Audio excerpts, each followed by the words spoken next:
Ken and Momo have 99 problems, and being alien diddied in NTR are one of them. There's nothing more threatening than a pink-haired beauty that wants your man.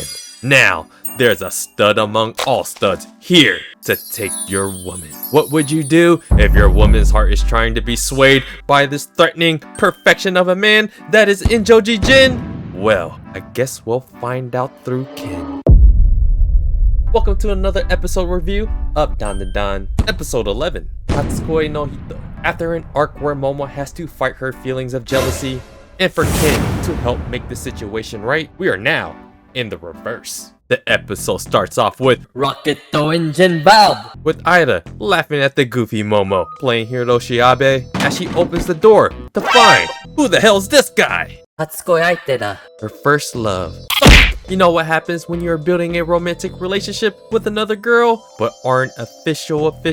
That just leaves the door open for another guy. This is the worst case scenario for someone like Ken. He's totally tall, handsome, talented, and he's freaking funny. And worst of all, he's going to live with Momo!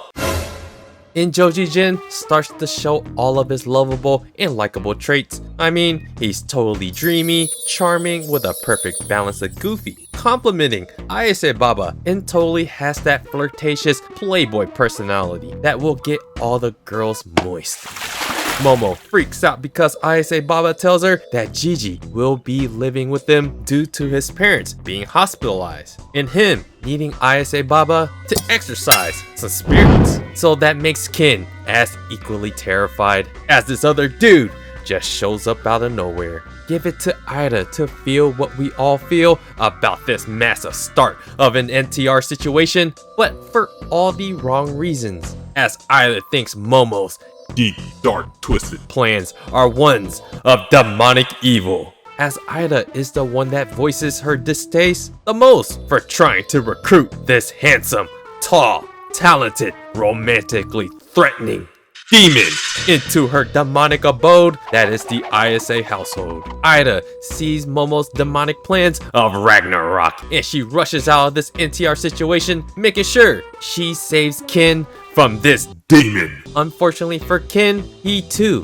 has to go home, as Momo sends Okuren off with a simple Kiyotsukete ne. Poor Okuren's body language is all about being down in the dumps as he slowly walks home like he's super duper downer horny turbo baba, but without the powers of the horny turbo baba, to just slowly walking in silence, leaving behind NTR and only with the sounds of his footsteps as super duper downer. But Momo cannot allow this to go full NTR, so she tells Ken. Watashita. In doing the girly, indirect, but direct enough sign language that is the female species communication.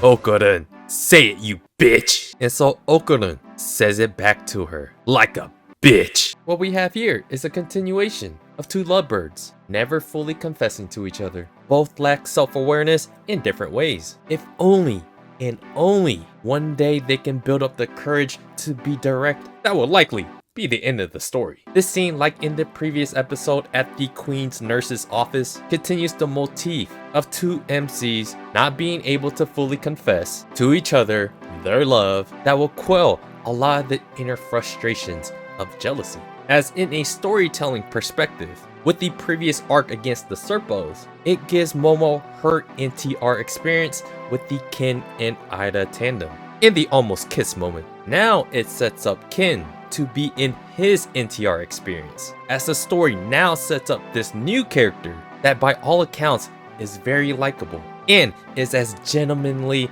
as ever. And Joji is the ideal man archetype that most girls would like and chase after. So it makes you root for poor Okuren that much more, as Ken is the underdog that usually doesn't beat out a guy like in Joji. Let's be real here though. In Joji is almost always going to be the first choice for most girls. But not for Momo, you bastards! Love is sacred between two individuals, and this scene proves time and time again. Whether it's in Joji or Aida, there is only the Momo and Kin ship. Still, Joji is living with your woman. Momo continues to vent her frustration as to why Gigi is living with them, as Ayase Baba continues to mention out loud how much of a genius he is. Gigi's parents are hospitalized and his home is totally cursed, as he's able to see spirits now. It is up to Ayase Baba, excuse me. It is up to Momo now to help Gigi exorcise the curse, because as stated in episode 3, Ayase Baba's powers are tied to the territory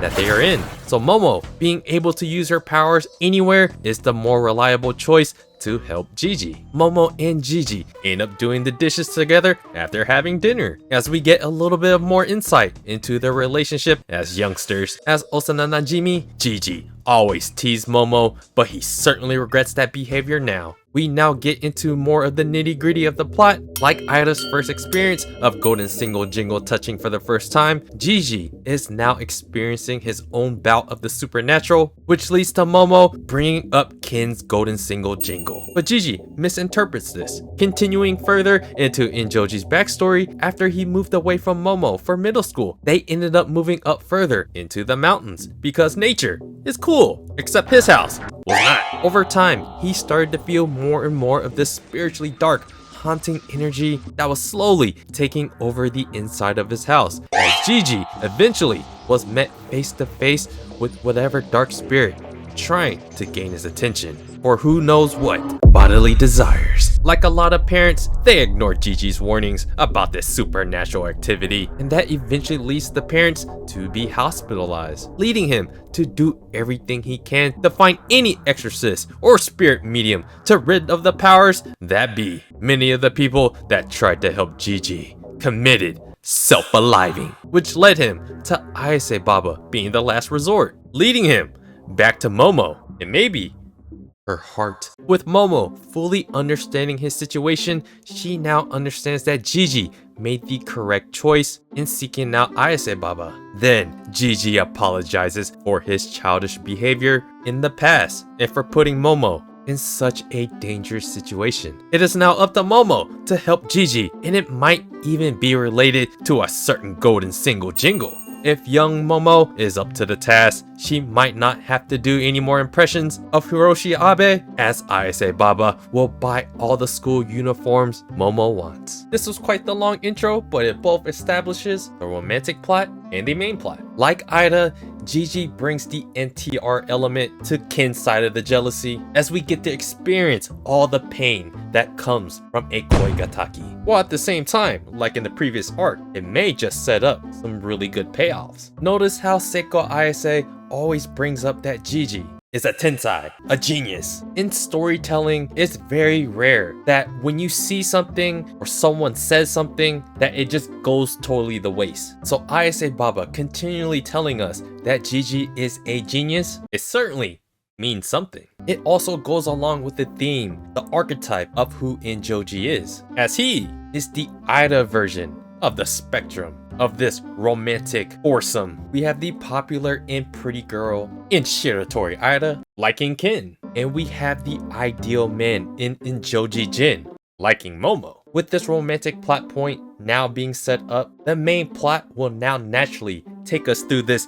NTR-like ride, where everyone will get to fight supernatural entities and at the same time be in their feelings, while also at the same time everyone gets to character develop individually. After the intro, it's the man with the plan to get all the bitches. Jin is introduced in Momo's class. It shows just how much of a player he is, as even Miko and Muko are smitten with his charming ways. However, Gigi plays into the tease that is Momo's heart by telling everyone that he's living with Momo and that they are parentally in an approved relationship. But like Miko and Muko's role in the Dan story, they speak for all of us as the viewer and tells everyone she already has Okuren. Okuren is totally all up in his jealous feelings. This is where people tell someone like in Kin's situation To be a man, Don't be so insecure. It's okay, Momo is still your girl. You must just be the jealous type. Listen,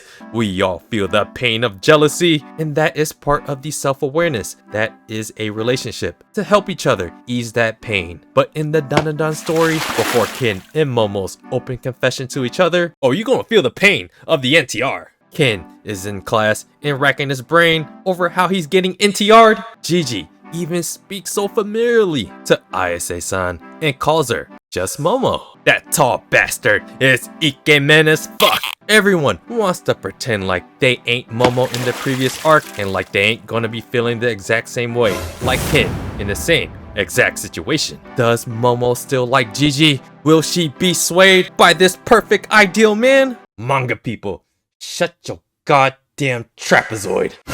Kin continues to think like a loser and an alpha he was oh so close to becoming like in the previous arc. Now, a new, more threatening situation has arisen that he must overcome. He is sure Momo will be into Injoji. I mean, even I like Injoji. Everyone likes Injoji. And that's the perfect reason to hate Injoji. With Injoji potentially getting closer and closer to Momo's heart, he is certain that Momo will lose interest in him and all the fun occult stuff that they bonded over. After all that body heat to body heat payoff, the fighting of horny Turbo Baba and beating up the alien ditties, Momo's love for Kin is just slowly disintegrating inside his little jealous heart.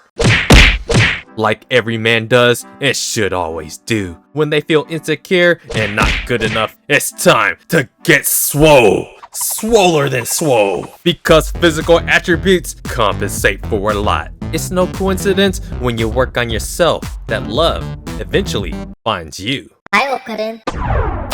Just like his ultimate horny Turbo Baba finishing maneuver of a headbutt, Momo caught Kin slipping, as it is usually their time during lunch to spend some time together. Momo hasn't even eaten yet, and she is making it absolutely certain that she isn't getting NTR'd again by that pink-haired golden ball wielding bitch. Momo then asks Okurin if he's eaten yet either, while Okurin is working on getting swole, having both his hands tied up. Momo will happily feed him. It is in this moment that Momo helps quell that jealousy that we're all feeling inside. After all of Kin's insecurity comes out and he's questioning himself in the story, continuously flipping us back and forth.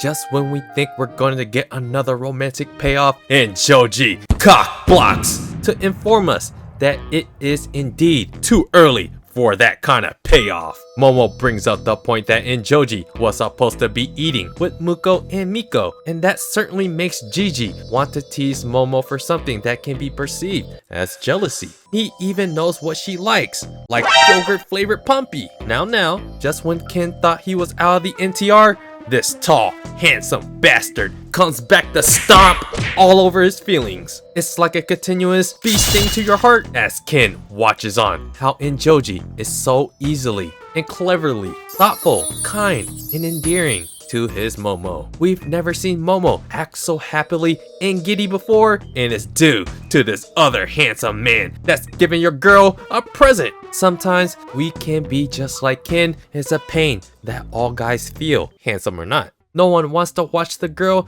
they are falling in love with act so joyfully, cheerfully, blushing from another man. This is where a woman's lack of self-awareness doesn't understand how a guy feels in this situation. Just like what Ida did to Momo, aided by Ken's lack of self-awareness to make Momo feel better about her jealousy, and Joji is doing the same to Ken, with Momo not realizing how much this moment hurts him. Just like Momo experiencing her side of the NTR, Okurin is seeing his girl being mentally smashed in his head right now. To protect his own feelings, he has decided to give up on Momo. As someone like him, an underdog, shorter, four-eyed, can't compete with a guy that's perfect in every annoyingly conceivable way. Akira Menai. When you are feeling down in the dumps, it's the perfect time to tell yourself, Alpha! A spiritual entity screams out to never give up and dashes towards Momo, Ken, and Gigi. Ken runs like a pussy towards Momo and Jin, and everyone is surprised and slightly freaked out by whatever this entity is as it discards Ken to the side, like how Injoji is doing right now. Momo gets ready to use her unseen hands, but Gigi uses his seen hands in his attempt to go body heat to body heat. It tightens his grip on Momo and tackles her down to the ground to protect her. With Momo's butt next to Gigi's crotch, Ken cannot allow such an NTR to happen so blatantly in front of his face as the spirit entities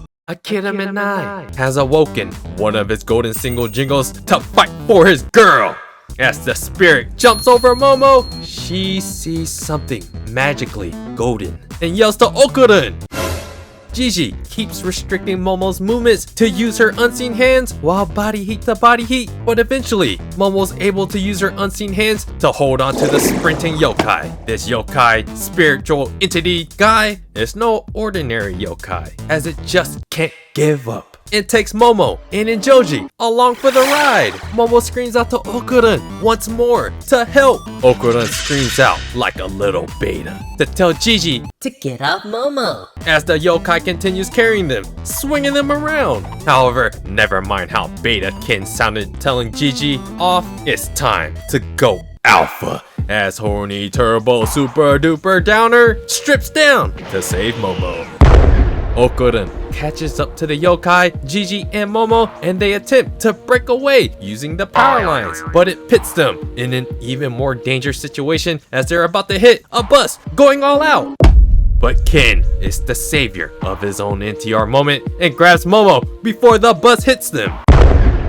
Fortunately for Ken, Momo is riding on his back, but unfortunately, another man is riding hers. They catch up to the sprinting yokai to stop him and finally grab onto him, and then he turns into a million pieces and then reattaches himself to continue sprinting even further. Whatever this entity is sprinting towards, he's definitely not giving up. Momo, Ken, and Injoji are at a crossroads as to where this yokai went, but Momo has the incredible ability to see aura, and the fact that this dude keeps screaming, and the fact that she held onto his heart when he broke into a million pieces. They make their way into a garbage yard and find the yokai and another one. What we got here is the learning lesson behind Ken's feelings. Momo asks this spirit about Ken's golden single jingle, but before the spirit, Taro, can respond, his beloved Hana speaks out to her man. Yes, it is a metaphor for what Ken should do. Hana tells Taro to go back where he came from, but as Taro pulls his beloved out of the garbage heap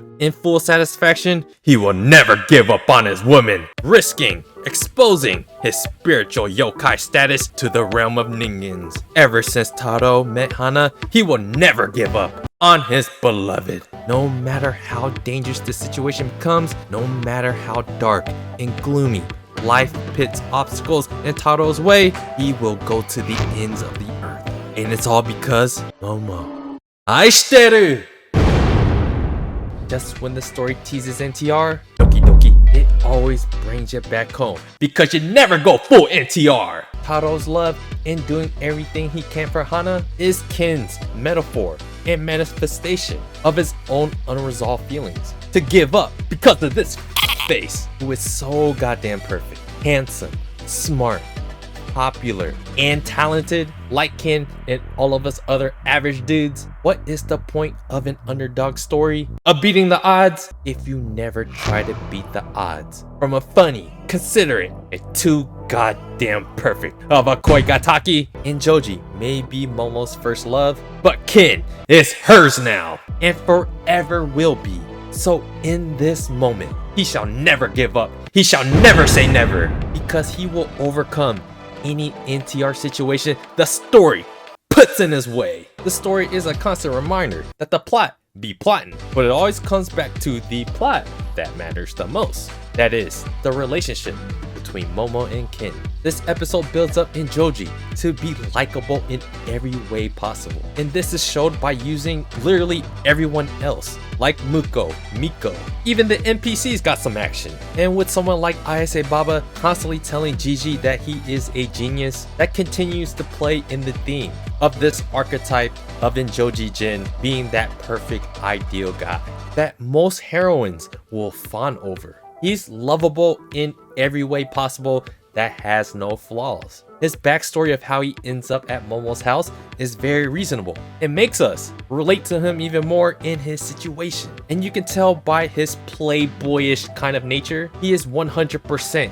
a reasonable romantic fit for Momo. So for Okudan, it's going to constantly feel like an uphill battle for him, even though we can always assume that Momo's heart will always be for Ken and vice versa. This is where the purpose of the romance side of the story is gonna constantly stomp on the underdog's heart and our own projection onto Ken's situation.